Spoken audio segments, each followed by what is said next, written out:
Hi guys, welcome to studio mentors. My name is Ketan and इस video में बात करेंगे why did Indian stock market crash. 3% का crash था मेरे ख्याल से, बट ठीक है, उसको क्रैश कहेंगे हम। एंड क्या रिलेशन होता है बॉन्ड यील्ड का एंड एक्चुअली आपके इक्विटी मार्केट का, इसके बारे में थोड़ा बात करेंगे। सो पहली बात, ये कब हुआ? ये एक्चुअली हुआ तुम्हारा 26 फरवरी 2021 को। मार्केट गिर गया। मार्केट कितना गिरा? अराउंड अबाउट 2000 पॉइंट्स मार्केट गिरा, which around about 3.80%, that's close to 4%। But जब से हमने लास्ट ईयर का क्रैश देखा है, मेरे ख्याल से ये बहुत कम है, राइट। एंड सेंसेक्स जो बॉम्बे स्टॉक एक्सचेंज है वो एक्चुअली पहुंचा था 49,000 पे। तुम्हारा Nifty was down by around about 600 points and it actually got Nifty was down by 3.76 close by था। अब मोस्टली इसके बहुत ज्यादा रीजन है, ठीक है। तो पहले इसके रीजन जान लेते हैं किस वजह से ये क्रैश हुआ था। अब इसमें बहुत सारे रीजन है, वीक ग्लोबल मार्केट से। और एक्चुअली इंडिया का फंडा क्या है, अगर आप देखोगे इंडिया का जो फंडा है ना, इंडिया एक्चुअली देखा जाए तो जो डाव है, जो यूएस में जो स्टॉक मार्केट है, राइट, उसके साइमल्टेनियसली चलता है। तो अगर वो अप है तो इंडियन मार्केट भी अप होंगे। एंड बेसिकली मुझे लगता है कि इंडियन मार्केट पे फॉरेन मार्केट्स का ज्यादा प्रभाव होता है बेसिकली। तो अगर फॉरेन मार्केट्स डाउन है, ग्लोबल अगर वीकनेस आती है, तो इंडिया में भी वीकनेस आना चालू हो जाता है। तो वो एक रीजन था। सबसे इंपॉर्टेंट ये वाला रीजन था जो मैं आपको अभी बताऊंगा 2 मिनट में। कोविड के जो केसेस है वो राइज हो रहे हैं, इंडिया में हो रहे हैं। लोगों को लग रहा है कि यार सेकंड वेव आने चालू हो चुकी है, तो लोग थोड़े से डर रहे हैं। बिकॉज अभी हो क्या रहा है, अब यहाँ पे लोग कर रहे हैं प्रॉफिट बुकिंग। बिकॉज आपका शेयर मार्केट यार ऑलरेडी 80 to 90% दौड़ चुका है, अपने अच्छा खासा पैसा बनाया है, राइट। तो पब्लिक यहाँ पे थोड़ा बहुत प्रॉफिट बुकिंग कर लेगा। प्रॉफिट बुकिंग कर लेगा, या फिर अपना जो कैपिटल है वो एक्चुअल में सेव कर लेगा। तो मान लो आपने 1 लाख रुपया डाला था किसी स्टॉक में, अगर आपको पता चला कि भाई ये 1 लाख का बढ़ के मेरा 3 लाख हो चुका है, मैं अपना 1 लाख रुपया निकल लेता हूं, मेरा कैपिटल सेव हो गया, बाकी का 2 लाख पड़े रहने दो। वो चलेगा जब तक चलेगा, जब तक मतलब 60 70 80 साल के हो जाएंगे तब तक चलेगा, राइट। वो पैसा अपना बनता रहेगा। ये भी एक रीजन है।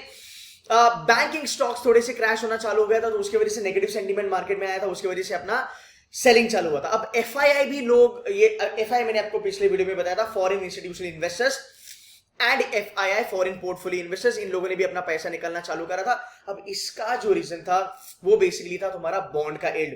एंड जो जीडीपी के जो फिगर्स आए थे, जो नंबर्स आए थे, वो इतने एक्सपेक्टेड नहीं थे, वो थोड़े नेगेटिव चले गए थे। तो मार्केट में थोड़ा नेगेटिव सेंटीमेंट था, बिकॉज ऑफ विच आपका मार्केट आपको क्रैश होते हुए दिखा। अब बहुत सारे इंटरव्यूज जो हो रहे हैं फिलहाल, जो भी इंटरव्यूज अभी फिलहाल हो रहे हैं, उन सब इंटरव्यूज में प्रिडोमिनेटली केजेस में या कैप राउंड सिम्बाइसिस में बच्चों को ये पूछा गया था कि भाई मेरे बताओ कि मार्केट क्रैश क्यों हुआ है।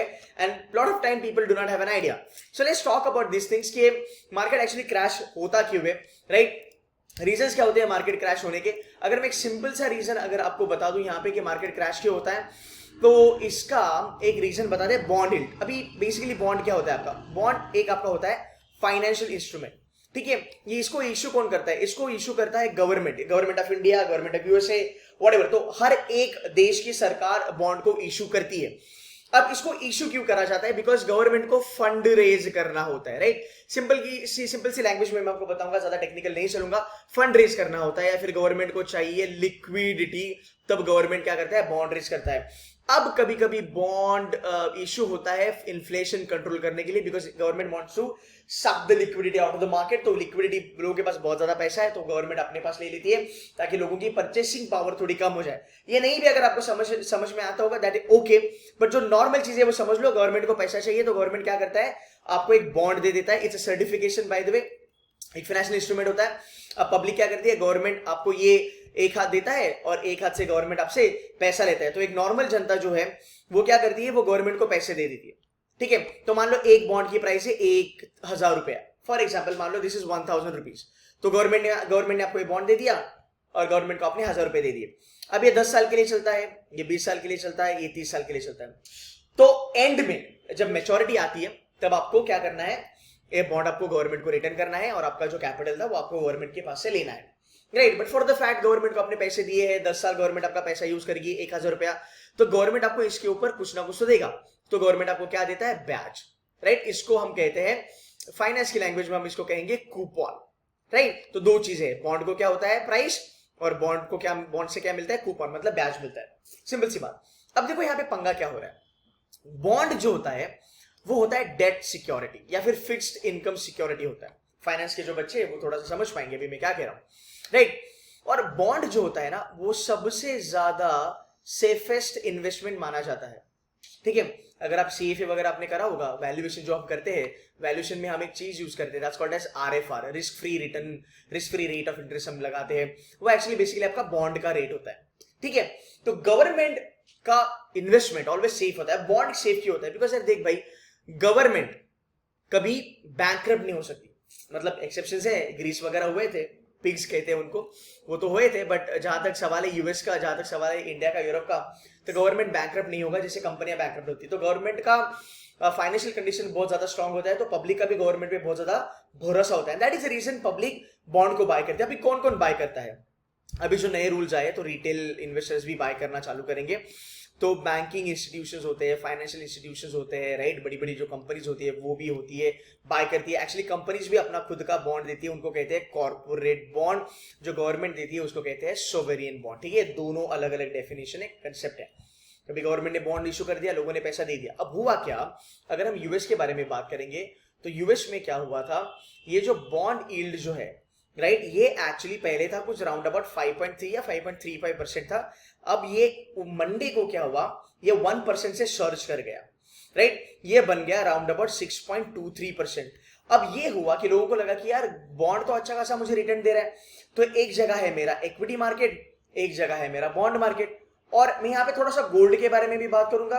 ऑलवेज याद रखना, तुम्हारा बॉन्ड मार्केट और तुम्हारा इक्विटी मार्केट, तुम्हारा गोल्ड मार्केट और तुम्हारा इक्विटी मार्केट, इनमें होता है इनवर्स रिलेशनशिप। इनवर्स रिलेशनशिप का मतलब होता है कि जब भाई तुम्हारा इक्विटी मार्केट दौड़ेगा, तब तुम्हारा बॉन्ड मार्केट और तुम्हारा गोल्ड का जो रिटर्न है वो घट जाएगा। और जब तुम्हारा बॉन्ड मार्केट मतलब बॉन्ड का यील्ड या फिर ब्याज जब वो बढ़ेगा, तब तुम्हारा इक्विटी मार्केट घटेगा। और जब तुम्हारा गोल्ड दौड़ेगा, तब तुम्हारा इक्विटी मार्केट घटना चालू हो जाएगा। ये इन दोनों का एक बेसिकली कनेक्शन है। आप कभी भी नहीं देखोगे इक्विटी मार्केट भी बढ़ रहा है, गोल्ड भी बढ़ रहा है, स्टॉक मार्केट भी बढ़ रहा है और बॉन्ड भी बढ़ रहा है। अगर ऐसा हो गया, इसका मतलब बहुत बड़ा स्कैम हो रहा है और बहुत बड़ा आफत आने वाला है मार्केट में, राइट। बट ऐसा इवेंचुअली मोस्टली ऐसा होता नहीं है। अब थोड़ा आगे चलेंगे, आई होप आपको कंसेप्ट समझ में आ रही है। आगे चलेंगे तो ये बॉन्ड यील्ड जो था वो 6.23% हो गया। अब लोगों को लगा कि भाई स्टॉक मार्केट में मैं अगर पैसा डालता हूं मुझे 9 से लेकर 10% मिलते हैं, पर यार यहाँ पे रिस्क बहुत है, यहाँ पे कैपिटल भी मेरा डूब जा सकता है। पर अगर मैं बॉन्ड में 1000 रुपए डालता हूं, राइट, तो मेरा कैपिटल तो यार प्रोटेक्टेड होगा ही होगा, बिकॉज गवर्नमेंट तो कभी डूबेगा नहीं। तो मेरे को यहाँ पे कैपिटल प्रोटेक्शन मिल रहा है, तो मैं यहाँ पे पैसा डालूंगा। And that is the reason लोग फिर क्या करते हैं, इक्विटी मार्केट से पैसा निकाल के बॉन्ड मार्केट में डालते हैं। अगर ये यील्ड बढ़ती रही गाइज, इवेंचुअली अगर आप देखोगे कि अगर ये यील्ड बढ़ती गई, तो आप देखोगे जो स्टॉक मार्केट है, ग्लोबली मैं बात कर रहा हूं, आप देखोगे ग्लोबली स्टॉक मार्केट थोड़ा नीचे चलना चालू हो जाएगा। सो ये इनवर्स रिलेशनशिप होता है, ये पहली बात है। दूसरी बात ये है कि अगर मान लो तुम्हारा बॉन्ड यील्ड 2% है और तुम्हारा अगर स्टॉक मार्केट 10% है, राइट, या फिर मान लो यहाँ पे अगर 4% है, तो मैं देखता हूँ अपॉर्चुनिटी कॉस्ट। मेरे को लगता है कि मार्केट में मेरे को 10% मिल रहा है, बॉन्ड में मेरे को 4% मिलता है। बट जब ये यील्ड तुम्हारा जब लुक्रेटिव हो जाता है, मान लो अगर ये 7% में चलेगा, तो पब्लिक क्या कहता है कि ठीक है ना, 10% है ना, 3% ही मेरे को कम मिल रहा है, कोई बात नहीं, पर मेरा पैसा तो प्रोटेक्टेड होगा। अब यार तुम इमेजिन करो, बड़े बड़े बैंक्स, बड़े बड़े फाइनेंशियल इंस्टीट्यूशंस, बड़े बड़े कंपनीज जब ये बाय करते हैं, अब 1000 रुपए मैंने बोला है, ये 1000 रुपए जो है यार वो खाली एक एग्जांपल के तौर पे मैं आपको बता रहा हूं, बट ये लोग हजारों लाखों करोड़ों रुपए डालते हैं मार्केट में। जब उनको पता चलता है कि यार गवर्नमेंट ने बॉन्ड इशू करा है, क्यों ना ये सब का सब पैसा मैं निकाल के यहां से मैं गवर्नमेंट के बॉन्ड में डालूं, क्योंकि जो मैंने पैसा डाला है, जो मेरा इन्वेस्टमेंट है, राइट, यार at the end of the day मुझे मेरी बैलेंस शीट को स्ट्रांग रखना है, मुझे मेरी फाइनेंशियल जो स्टेबिलिटी है मैं वो चाहता हूं, मेरा फाइनेंशियल जो लेवल है उसको मैं प्रोटेक्टेड रखना चाहता हूं, तो मैं गवर्नमेंट को पैसा दे दूंगा। अब बात यह है कि पैसा आएगा कहां से? जाहिर सी बात है, अगर किसी को बॉन्ड में पैसा डालना है तो भाई वो स्टॉक मार्केट से ही पैसा निकालेगा। तो यहां से तुमने पैसा निकाला, यहां से निकल के तुमने यहां पे इन्वेस्ट कर दिया, एक हाथ से निकाला, एक हाथ से आपने इन्वेस्टमेंट कर दिया। तो ये जो प्रेशर है वो आया तुम्हारे स्टॉक मार्केट के ऊपर, बिकॉज ऑफ विच आपने देखा मार्केट आपका 4% डाउन था। ये पूरा का पूरा जो है वो बड़ा टेक्निकल चीज है, ये कंसेप्ट वाइज आपको समझना बहुत जरूरी है। अगर आप एमबीए के बच्चे हो या फिर एमबीए के लिए जा रहे हो, यूपीएससी हो या जीके में अगर आपको इंटरेस्ट है, ये कंसेप्ट आपके लिए बहुत ज्यादा इंपॉर्टेंट है। तो ये एक चीज होगी, तो लोगों ने पैसा निकालना चालू कर दिया। अब यहाँ पे एक दूसरी भी चीज है जो होती है कॉर्पोरेट के बारे में। कॉर्पोरेट के बारे में मैं आपको थोड़ा सा बताता हूं।